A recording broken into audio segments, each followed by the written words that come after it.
IELTS Part 3 speaking about different games. So, the first question is name some olden games still children play in your country. In my point of view, India is a land of more of cultural, traditional, historical background. In olden days, the children used to play a lot of games like kabaddi, kho, marbles, hopscotch, blindfold, and lattu, that is a spinning top. Kabaddi, it is a team game involving chasing, tagging, holding one's breath while riding the opponent's territory. It tests strength, agility, and strategy. And Coco, a tag-based team game where players chase opponents while running in a zigzag pattern. It improves speed, reflexes, and teamwork. And marbles, children flick small glass marbles to hit others or achieve targets. It enhances hand-eye coordination. And hopscotch, I could say tapu in Indian term. Players hop through numbered squares drawn on the ground, balancing on one foot, which strengthens agility and focus.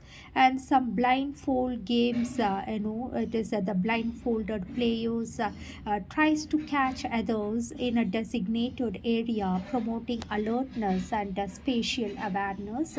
And lattu, it is more of a spinning top. Children spin wooden tops using a string and compete to keep them spinning the longest, requiring skill and patience. So these games, though simple, are timeless because they encourage physical activity, strategic thinking, and social interaction. And the wonderful thing, even today, children are encouraged to play these kind of games. The next question, do games or gender oriented in your country? Name some.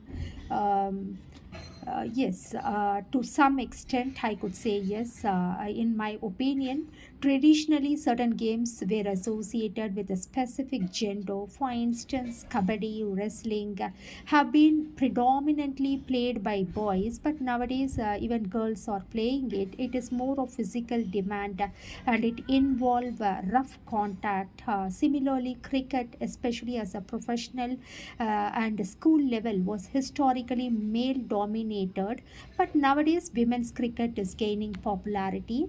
On the other hand, the skipping rope, carom, or more of girls oriented. It is played in courtyards or small spaces. Even today, despite changing trends, some sports still carry these gendered perceptions. Though many initiatives are there encouraging girls to take up traditionally male oriented sports like football, basketball, kabaddi, badminton, athletics. So, modern urban schools, however, gender boundaries are increasingly blurred. Both boys and girls participate in a variety of games, equally reflecting a kind of shift towards inclusivity. So the trend is changing, so the games also changing. We could not call more of a gender oriented in the current scenario. That's good to know that. Name some children games and older people games and something that is common for all. I could say the children's games like a kabaddi, gilli danda, and marbles, and skipping rope and hopscotch because it requires more of strength and agility and balance and focus and hard eye coordination and hitting the target, promoting fitness and coordination. Definitely jumping over a rope like a skipping rope, it requires a rhythm and concentration, fitness of the body. And marbles, flicking small marbles to hit targets, and other marbles requires a lot of hand and eye coordination and concentration. Yes, some older people games, I could say the indoor games like carom board, chess board, ludo, cards, and nowadays even walking cricket. It is adapted low intensity versions of physical games for older adults.